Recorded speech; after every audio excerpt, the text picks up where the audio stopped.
Il y a 10 ans, la Turquie était un pays que beaucoup jugeaient exemplaire. Laïque depuis les années 20, membre de l'OTAN, première économie de la région, c'était aussi l'une des seules nations du monde qui semblait avoir su concilier islam et démocratie. Mais depuis 4 ans, ce modèle est en train de s'effriter. La liberté de la presse est entravée, 10 000 internautes font l'objet d'une enquête, plus de 4 000 magistrats ont été révoqués. L'un des facteurs qui explique cet effritement, c'est la tendance autoritaire d'un homme, le président Recep Tayyip Erdogan.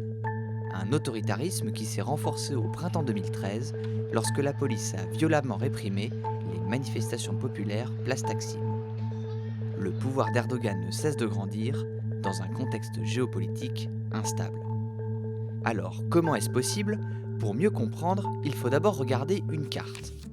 Frontalière de la Syrie et de l'Irak, la Turquie s'est retrouvée aux premières loges face à l'expansion du groupe État islamique, avec des conséquences majeures. Sur le plan interne, le pays a subi de nombreuses attaques terroristes, revendiquées ou attribuées à l'État islamique.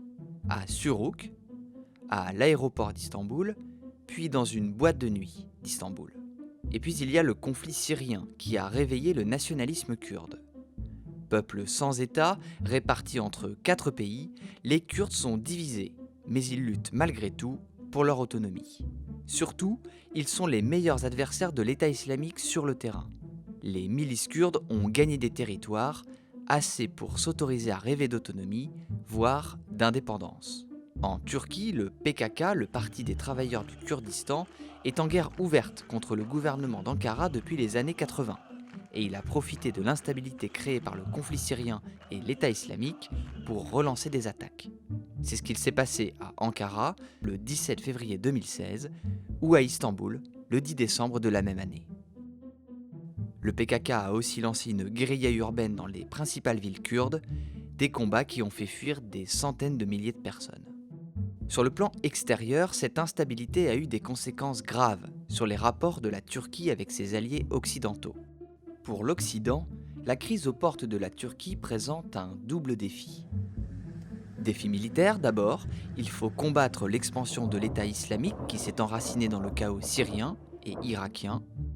Défi humanitaire ensuite, il faut gérer le déplacement de millions de réfugiés qui fuient les combats. Depuis le printemps 2015, plus d'1 million de migrants majoritairement syriens sont arrivés en Grèce depuis les côtes turques. La Turquie héberge à elle seule 3 millions de réfugiés du conflit syrien. Pour faire face à ces deux défis, l'Occident a besoin de la Turquie, qui de par sa situation géographique, fait figure de rempart.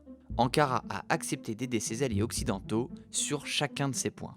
Sur le plan militaire, en fournissant des bases aériennes aux avions de l'OTAN chargés de bombarder les positions de l'État islamique et en intervenant directement au nord de la Syrie, et sur le plan humanitaire, en empêchant migrants et réfugiés transitant sur son territoire de rejoindre l'Europe. C'est dans ce contexte très instable qu'a eu lieu du 15 au 16 juillet 2016 une tentative de coup d'État militaire. Alors que le président Erdogan se trouve en vacances sur la mer Égée, un groupe de militaires prend les armes pour le renverser. Le bilan humain de ce putsch raté est lourd. Environ 270 morts, dont une trentaine de putschistes, et plus de 2000 blessés. Le pouvoir turc attribue immédiatement la responsabilité de cette tentative de coup d'État à l'imam Fethullah Gülen, exilé depuis 1999 aux États-Unis, d'où il pilote une confrérie religieuse, Hizmet.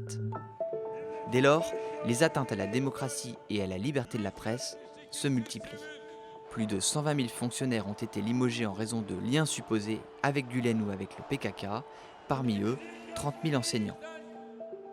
Le putsch raté et les purges qui ont suivi affaiblissent profondément la société civile, mais ils ont aussi renforcé la popularité et la marge de manœuvre d'Erdogan. En somme, si la Turquie est en train de basculer vers un système autoritaire, c'est parce qu'elle est piégée entre les ambitions de son président et un contexte de tension à ses frontières.